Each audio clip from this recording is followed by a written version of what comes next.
Hi guys, welcome back to my channel. So, good morning, good afternoon, and good evening. So, ang tutorial ko ngayon is patungkol sa digital logic design. So, ang tatalakayin natin ngayon ay ang pangapaunahing kalaman patungkol sa binary operation hanggang sa paggawa ng logic circuit and then paggamit ng logisim. So, ako nga pala si Leoboris Rodrigo III, BSCP student, computer engineering student, 4th year. Ngayon ay November 29, 2024. Okay. Ano bang dapat mong matutunan pagtapos ng tutorial na to? Una, mag-analyze ng truth table. Pangalawa, from truth table, makakagawa ng Boolean expression. And then, ituturo ko rin kung paano gumamit ng Karnaugh map. And then, para saan ba yung Karnaugh map? Mamaya, tatalakayin natin. Pangatlo, design and optimize logic circuit. Pang-apat, use logisim to test our design. So, handa ka na ba? Ikaw, handa ka na? Handa ka na bang maglaro at matuto? Kung handa ka na, handa na ako. Okay, mukhang handa na kayong maglaro at matuto. Okay, bago tayo magsimula, ano nga ba ang truth table? So, a truth table is a breakdown of all possible truth values returned by a logic expression. So, a truth value is typically either true or false, or 1 and 0. Okay? Ito example. Isa na tong truth table. So, 0 stands for false, and then 1 stands for true. Okay. So, next, ano ang Boolean expression? So, ang Boolean expression is a statement that evaluates the Boolean value, which is either true or false. So, ano bang makikita mo sa Boolean expression? So, ang makikita mo sa Boolean expression ay itong mga to. Both, and, or, XOR, not, NAND, nor, and then XOR. So, later, pupunta tayo dito, i-explain natin kung anong gamit nila. And then, lastly, ano ang logic circuit? So, ang logic circuit ay it's a logic gates work based on a combination of digital signals coming from its inputs. So, ito yung ating mga inputs. May input 1 tayo, 2. And then, mamaya, papakita ko kung anong itsura na magiging logic circuit sa atin kapag nagbigay ako ng truth table example. Okay? So, ngayon, ito muna ang pag-aaralan natin. So, dito, buffer. So, ang sabi sa buffer, kapag may in ka, kung ang in mo ay false, then ang out mo is also false. If ang in mo is true, then ang out mo is also true. On the other hand, sa NOT naman, or sa inverter, pag ang in mo ay false, ang out mo magiging true. And then vice versa. If ang in mo ay true, then ang out mo is false. So, from the word inverter, binaliktad. Okay? Third, end. So, ang end mo, meron kang dalawang input. Ang first input mo ay 0, and then ang second input mo ay 0, and then ang output mo ay 0. And then, kung ang input mo ay 0, another input mo ay 1, then ang output mo ay 0. Kung ang input mo naman ay parehas 1 or parehas true, then ang output mo is true. Ano lang ibig sabihin nito? Okay.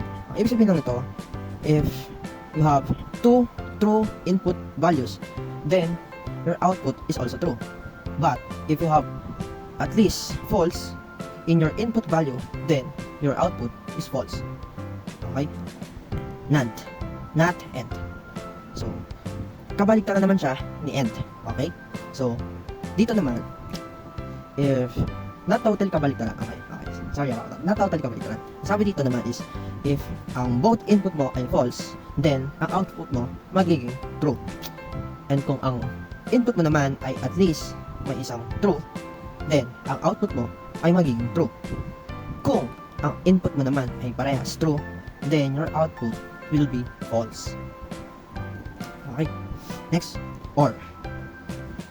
For OR naman, here, to simplify, at least one in your input is true, then your output is also true.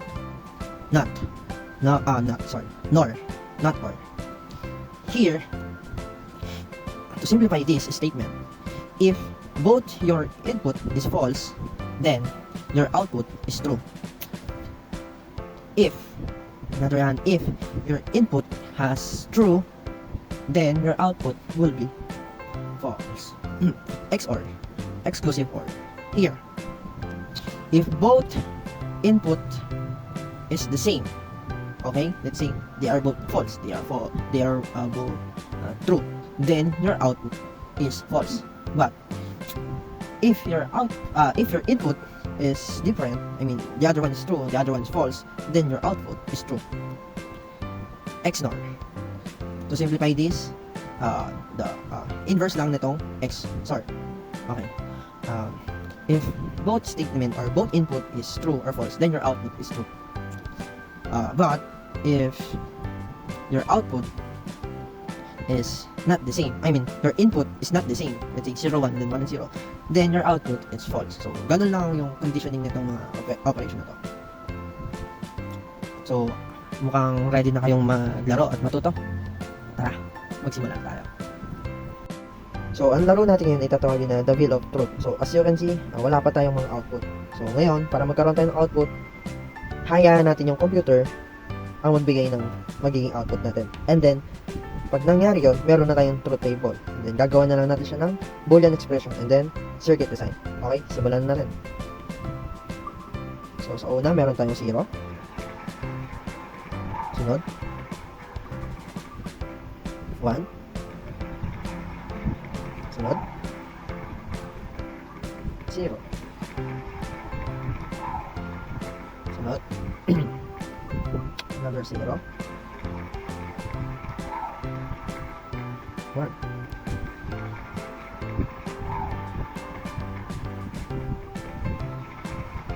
Last 2. Last 1.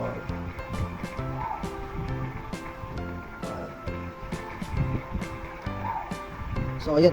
Kompleto na ang ating the wheel of truth. Meron na tayong truth table. So, ngayon, meron na tayong truth table. So, check na natin ito. So, ang gagawin naman natin ngayon ay ang Boolean expression. So, may technique tayo kung paano natin kukunin yung Boolean expression. So, gagamit tayo ng K-map. So, gawin naman natin yung K-map. So, ngayon, nakagawa na tayo ng K-map. So, since may K-map na tayo, ang kailangan na lang natin gawin ay i-plot itong truth table na to dito. Nakikita niyo itong K-map na to, may nakalagay na line sa taas, meaning not siya or it stands as false or 0. Pag wala naman, 1 or true. So dito, i-plot natin 0, 0, not A, not B, not C, and then D. So not A, not B, not C, and then D. So ang output niya, 0. So not A, not B, C, not D. Not A, not B, C, and D. So anong ano niya? Not D. So ang value niya is 1. Sunod, not A, B, not C, D. So, not A, B, not C, D. Ano value niya? 0. So, ngayon, nakikita nyo, may format na tayo na nangyayari. Pero, okay, as okay na muna na, intindi natin, i-plot na lang natin siya, man. So, yung pa, okay, seems like may technical problem lang tayo. So, again, 0, 1, 1, 0, 4. So, not A, and then not D. So, dapat ito ay 0. Yep, yun na. And then, A, not B, not C, and then D. A, not B, not C, and then D. So, yun ay 1. Next, 1, 0, 1, 1, or A, B, so, ito ay 1. Then, A, B, then D. Okay, ito ay 1. And then, first list tayo 1. Pattern yan. So, yung mga wala, let's say, X na lang sila. X. So, dito, nakalagay na, pag 16, ang nakikita mo dito, makakadikit niya ng 1 ay 16, sila magkadikit na 16. So, ang value nun is 1. Pero kung apat silang magkakadikit, ang sagot is 1 variable, pag apat, 2 variables, pag dalawa, 3 variables, pag isa, 4 variables. So, dito sa K-map, makikita natin na itong dalawang to, meaning 2 siya, 2. So, mayroon dapat siyang lalabas na 3 variables. So, saan ba ginagamit yung K-map? Ginagamit si K-map para makuha natin yung Boolean expression. Paano? May dalawa dito, dalawa rin dito, and then, ito, adjacent yan, dalawa din yan. So, sulat muna natin yung Boolean expression nito. Dalawa. So, not C, D. So, not C, D. Dito, sa part na to, titingnan mo lang anong kaparehas niya, which is A. So, A. So, pag 2 input na 1, 3 variables. 1, 2, 3 is tama. So, dito naman, ganun din. C, not D, plus C, not D. Anong kaparehas ulit? A. Plus, again, C, not D. Anong kaparehas nito? Not B. So, not B is equals to output. Ito na ang ating Boolean expression. So, ngayon may Boolean expression na tayo. So, direct ang ulit natin siya dito. Okay.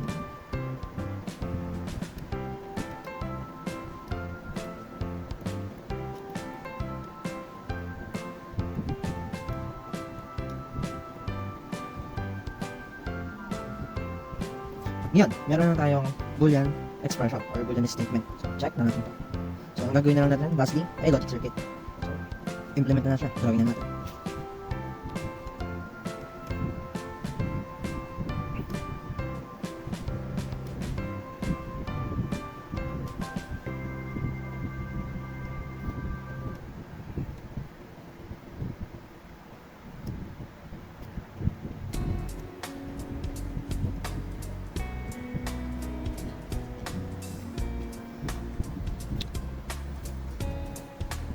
So, ang symbol pala nito ay AND. Okay? This is AND. And this one is OR. Kasi, as you can see, parang may mga invisible na tuldok-tuldok. So, yeah. That's the symbol for AND. And then the plus sign symbol is for OR, which is this one. Okay?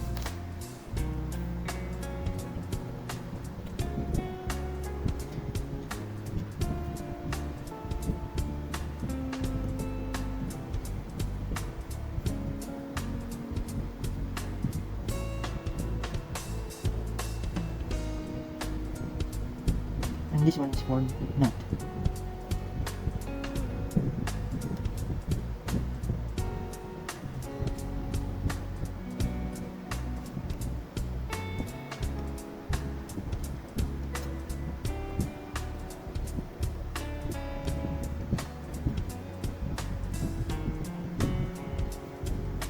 So, meron na tayong truth table.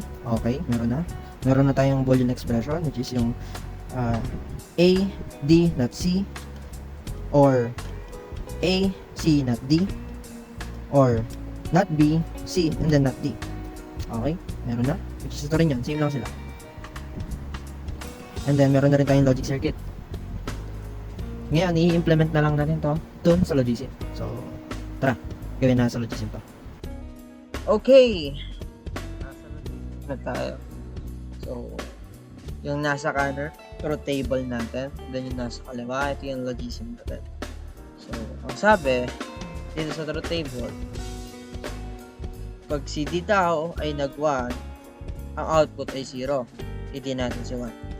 So, 0 ang output. Just tama siya. Ngayon, pag si C naman ang nag-1, then ang output natin is 1. So, gawin natin 1 si C. Okay, tama. And then, proceed tayo. Kapag si B and D daw ay nag-1, dapat 0 ang output. Okay, good. Next, kapag si BC naman ang nag-true, dapat 0 pa rin ang output. Okay. And then, pag si AD ang nag-1, dapat ang output mo ay 1. Tingnan natin. Okay. Sunod.